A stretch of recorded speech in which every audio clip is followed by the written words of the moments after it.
Good morning. Man, my dogs are rambunctious this morning. They're tearing after each other and going at it. And I took them on a long walk. I took them on a walk. Uh, I can't look at it because it's on my phone, which I'm using to videotape this. But they took a long walk and they're still highly energetic, going at it. They've been running around this lawn for the last, I'd say, minute. I mean, full speed ahead, running. Uh, I'm gonna put my drink down because I need to sit, and I think Baloo's gonna jump on me when I sit. Oh, he did. Good. Good boy. Good boy. Oh, now he's jumping. Okay. There you go. That wasn't bad. Not bad at all. He's at least he's feeling a little bit of that walk energy. Oh, back's bothered me a little bit this morning. Been having trouble waking up. Wake up, my back gets stiff. I I don't have a muscle problem as much as I do. It's a uh, little pinpoint little pain that hits my spine. Been having this since I was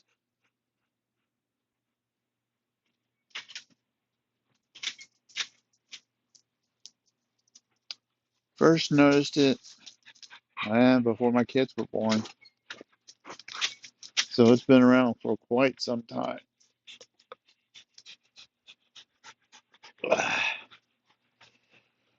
Oh, anyway, I'm sorry. Getting a little. Let me get some drink in me.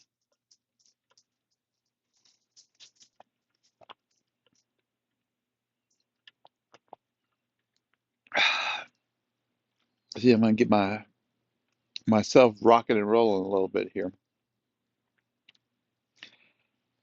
So, yesterday I alluded to it, but today is I saw a video from Eric Schmidt, ex Google CEO.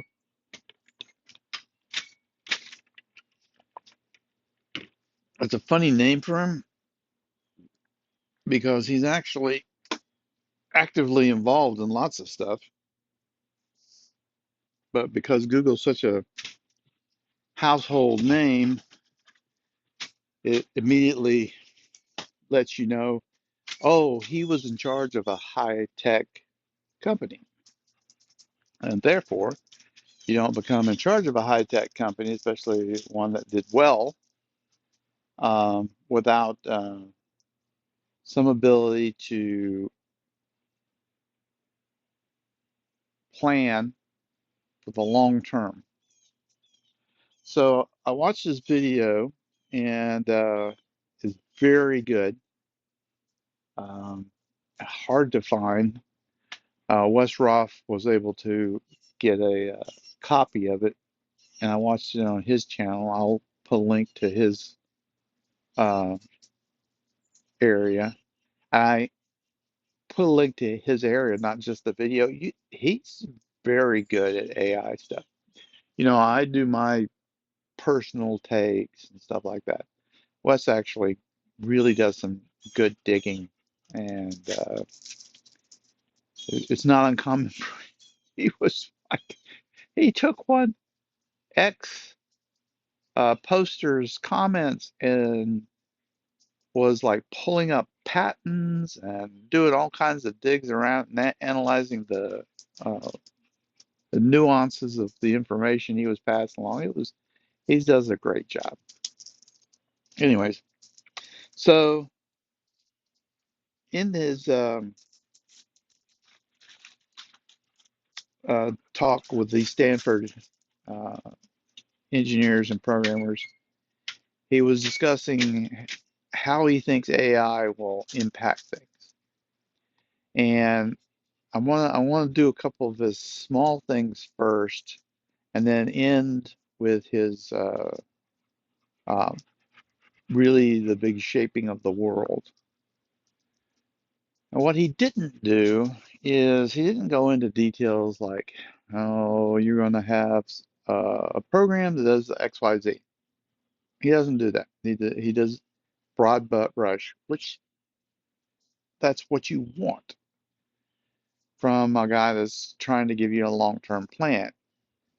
The There's a book called The Cryptonomicon.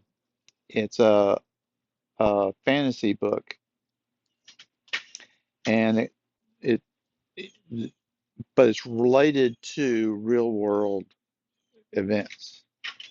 But in a fantasy book, it highlights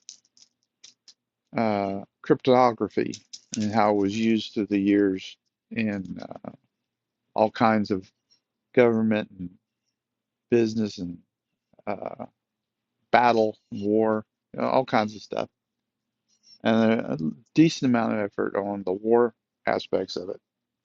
And it has nothing to do with cryptography, but I love one scene in there because it's what you want from a guy like Eric Schmidt. There was a lieutenant. He was talking to a sergeant, and he says to the sergeant, I want you to do, he starts laying out the battle plan. And the sergeant said, no, sir. And the lieutenant's like, hey, I'm the lieutenant. Yes, sir. But you will not tell me how to take this hill. I think it was an example. You will not tell me how to take a hill, but I'm the lieutenant. He says, yes, sir. And it's your job to tell me to take that hill. My job is to take the hill. And that's exactly what Eric Schmidt did. He did not say what everybody needed to do in order to achieve something. What he did was he said, these are the things that either need to be done long term or things I see being done long term. So let's dig in a little deeper. First things first. One of the guys in the Q&A asked him, so will programmers and others do well? And he said, oh yeah, it's, it, they said, but why? If an AI can program, why would you do that? He said, because you still have to be able to understand how to get it to do things. And so it may take you a little bit from the granular, how do I do this little function or loop to run this data? It may push you up to a higher level where you say, do I need to do this? But he gave a great example. This is easy one line. I highly recommend you guys use it if somebody says, well, what is long-term future? He says, why do you take English if you speak English? Why do you take English if you speak English? Well, the answer is you want to be better at it because the better you are at English and expressing yourself, more clear, people understand your instructions. Same thing. We're going to use AI. AI is going to be there for programming, but you also have to learn how to talk to it and use it. Okay, that was very interesting. The other interesting things is he said that you're running into a lot of mega big things that need to fundamentally change in order to survive or to help with our survival. Uh, I want to focus on one of the areas he gave, which was a good example. He said that he was a guy actually interviewing it, mentioned he was active in helping Ukraine. And he said Ukraine's a very interesting change in the theater because um, attackers used to have an advantage, and he's trying to flip that script and make it almost impossible for the attackers ever have an advantage when going into an area. Because it used to be you could bombard and the attacker has the advantage because they're pushing the front into your home area. But now he said that the way people attack, which was artillery, guns, and heavy equipment like tanks, Bradleys, stuff like that, are now getting replaced or significantly, their impacts are significantly under fire because of drones and analysis and being able to coordinate. So a lot of uh, stuff he's actually invested in military businesses, and the reason he's invested in military businesses not because he's trying to support war, but he's trying to support people like Ukraine being able to survive. And so he said there's a lot of new businesses that need to be created around the theater of how we execute that stuff. But he says this is a big change. This has a lot to do with where we're moving when it comes to AI and being able to do more control capability. The other thing that he mentioned was a lot of what I actually talked about yesterday is that we will probably have a large degree of abundance. How will that abundance work? How will it uh, impact us? It was fascinating. He's very positive on a lot of stuff. You can tell it from some of the stuff he invests in. Baloo, Baloo, no, Baloo, Baloo, Baloo, Baloo, Baloo, Baloo, get Baloo, get over here, Baloo, Baloo, Baloo. Stop that. Stop being as ugly. Get done. No more. No, no.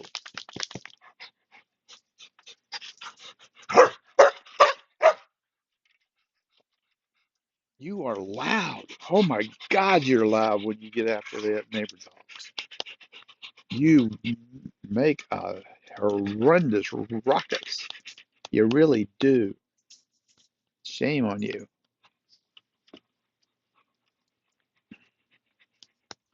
They're not, they're, the funny thing is, maybe I should put a hole in the fence so because they're not mean. They're not attacking anybody. Yes, I know but it comes to your nature, doesn't it? Yes, it does. Yes, it does. I understand. Has a lot to do with nature, not nurture. Because we never taught you to do that. It just comes down from deep inside, doesn't it? Yes.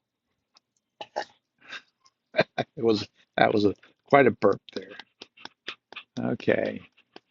I can see our neighbors are they're trying their best to keep their puppy dogs from attacking too. So everybody's being nice. Okay? So be a good boy. All right. Where was I before? See, I need a drone dog that goes and says, don't attack me.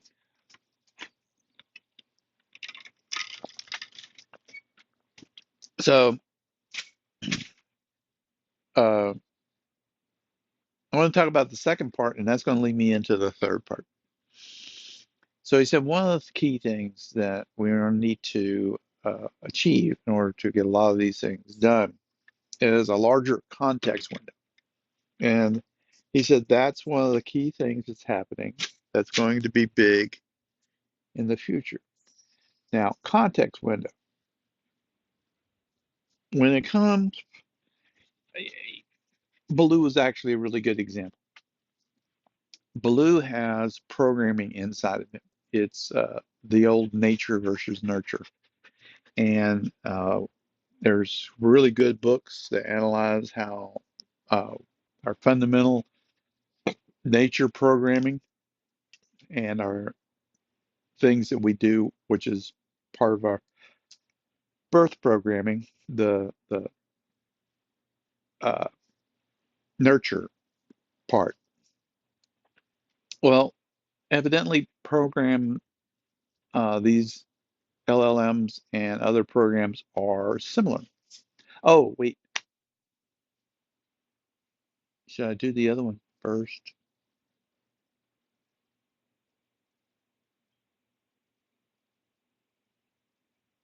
I'll mesh them together because I had two things before I wanted to get into the final thing. So um, the LLMs get trained, and he says right now it's about 18 months to get a training. Typically, about part of that's planning, setting it up, and the other one's running the creation. But he said it comes out with something that's does a out of the box response. Now, the context window is how much of on top of that can you apply to its knowledge? And part of the context uh, menu or window would be what you were asking for or the circumstances surrounding your question. And it modifies the output. And in the past, these context windows are pretty small. In fact, I've run into it myself. I'll be asking things in a chat. Anthropic was really good about feeding this back to the users. When you were talking to it, after a little bit of time, it would come back and say, you might think about starting a new chat because you've got a lot of information in here and it may not get picked up correctly by the AI. So it was warning you, hey, you're getting to the limits of the context memory for this AI. So I would uh, back up and ask it to give me a summary of where I'm at, and I would copy that and paste it into another context menu. And it did two things. One, it made it easier for it to respond to me, but it also made me understand exactly the information I was coming back to it with. So if you expand the context uh, to bigger and bigger, then you're allowed to have those longer conversations. The nurture side becomes larger. And he pointed out that he gave a great example of how this is useful. He's got an agent that helps with biomedical. And so they've created it. They're running the biology tests they want to run, but they'll get results back from the experiments. So they get these results back from the experiments and they can put it into the context and update the experiments with the results. So that's one example of how the context menu is important. I find the context menu extremely important because right now, the only AI that I'm aware of that has a large Baloo, come on, Baloo. Now he's attacking the other neighbor dogs, which is just this little bitty dog named Prince. Cutest little thing, but it's got a little bit of an attitude. But most little dogs do. Uh, Baloo, come on. So anyways, uh, ChatGPT actually allows you to have a running memory of stuff where they can add it to your history. Now, what that does is it allows me to have it add things like names, where I'm at, some of my wife's health information. I have it doing that. I mentioned before it actually wouldn't take in health information unless you ask it to. But when I asked it to, it updated the memory. Baloo, come on. Baloo, Pepper. So Pepper is useless. You can say her name all you want, and uh, 9 times out of 10, she will totally ignore what you said. But Baloo actually listens to his name. He's much better at listening and following instructions. Yes, you are. Yes, you want to be a good boy. I know you do. I know you want to be a good boy. Oh, gosh, you're a heavy, heavy big boy, though. Okay. Notice I cut myself just in case. Yeah, and he did. He smacked that area as he leapt away. Okay. Context menu, expanding, big factor because you'll have the nature, but then you'll have nurture. And right now it's very small, it's going to get bigger, which will allow it to be personalized more for what you need. Um, but there's also agents. Sometimes you want something that does only a certain thing. I want something that only, like he said, I works for medicine. I don't need it to do a lot of stuff for writing comic book pages for me. Just doing medicine. I just need to do this. I just need to do that.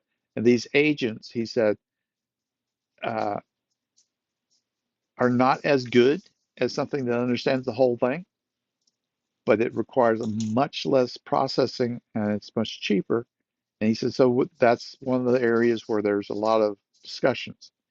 There's a lot of people are doing like they do agents in different runs, and then the correlation of those agents into one is really the magic of the AI. Okay.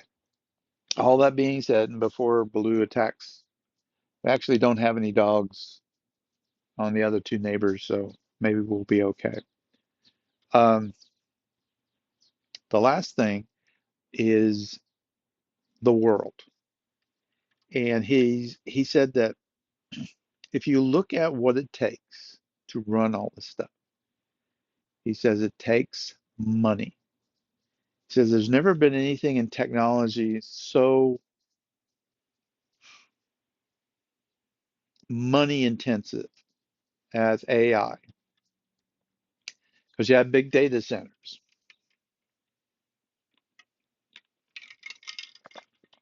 you have a lot of programming, a lot of power for the data centers. You add all that up, and that's a lot of resources.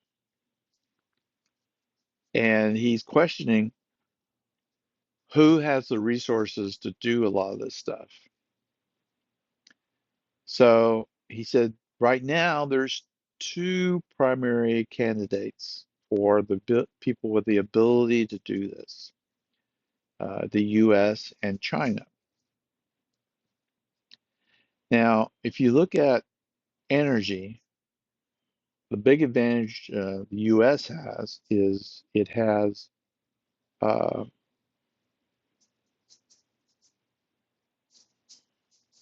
Canada next door.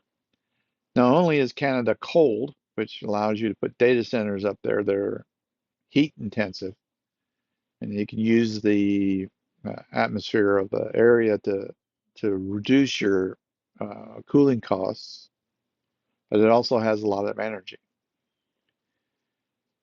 So the U.S., Canada, and he says you add in the partners because they're not going to do it on their own. They can do it with us because we have really good relations, and that's Japan and South Korea.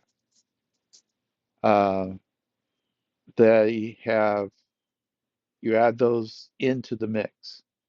Says Europe is a problem mostly because Brussels is so uh, regulation intensive.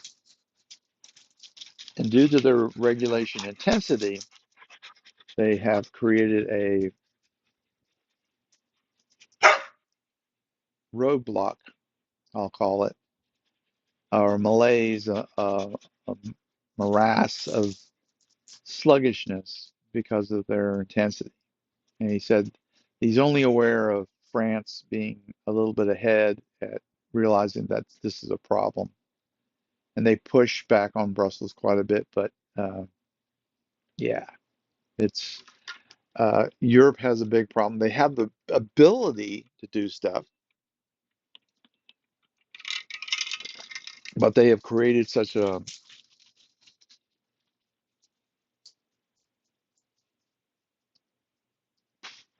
obstacle course of regulations that it becomes very problematic. India, he says, has the talent. They have very smart people. They have capable people. However, they also don't have the capital. So they're interesting. They could easily, he says, Saudi Arabia, which is nearby, has the energy. So they could team together. However, he said politically, they're a little bit at odds. So he's not sure how that'll work out. So he's right now, and China's a little authoritarian. So he's right now, the US has the lead, and it's going to take coordination for others to ever supplant it. Now, that being, you look at that, and he said he agrees there's a little bit of a winner take all attitude when it comes to a lot of this stuff. Whoever gets the most, uh, I shouldn't say gets most, whoever gets the lead will be able to, uh, what is it called? When you release something and you improve it, release something, improve it. It's a loop, feedback loop, enhancement loop. The enhancement loop is going to be bigger and bigger and bigger because eventually you get AIs that train AIs that train AIs, and then they get there's a repetitive nature to them that allows a lot of people believe a more of an exponential increase in these capabilities. So, good news for the US, I guess. Um, he said the sad thing is it's hard to share. He says we can't even share with US universities. A lot of US universities are starved out of a lot of this stuff because it costs so much. And businesses are in the business of winning. They can't free up a lot of resources for them. You know, if you're NVIDIA, I got this training stack for AI. I can sell it to the university, or I can sell it to Google or X or Chat GPT. Who am I going to sell it to? The university is not going to be able to compete with those guys. So, unfortunately, this is capital intensive, energy intensive, cost intensive, and maybe the big guys are going to win, but we'll see. All right, that's all I had. I do think it's fascinating, though. I was thinking about it when I listed the names of people that are doing the AI, that Google is under attack from the government right now for being a monopoly on search. I wonder how that impacts things. Probably not much, because probably not much will come from it, but it is interesting. Anyway, I hope you guys have a wonderful day. I don't know. I droned on and on, but then I got interrupted by the dogs and stuff like that. So it's hard to get my thoughts together. Okay, I gotta stand up. I'm having a rough time with my back. Baloo, I'm getting up. Nope, don't. He was thinking about getting up here, joining me. Oh, oh, my back. Ugh. Nothing the AI can do now for my back, but maybe later.